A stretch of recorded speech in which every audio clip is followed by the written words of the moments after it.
Architects News Update.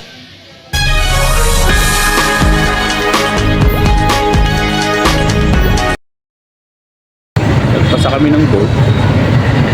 Tapos nag-aaral kami ng 5 years dyan para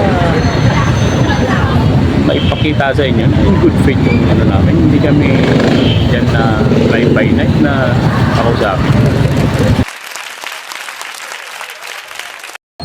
Tapos babayaran nyo ng, sabihin na natin kung nagbayad kayo ng pauna, magkano lang naman yung babayad nyo ng una.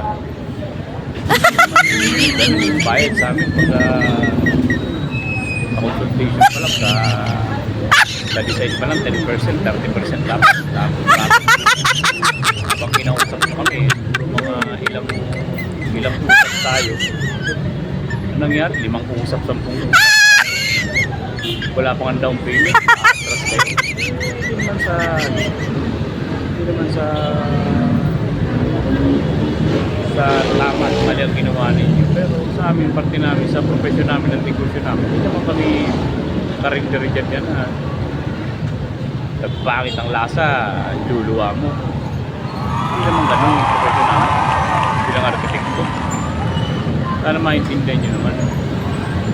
Thank you guys.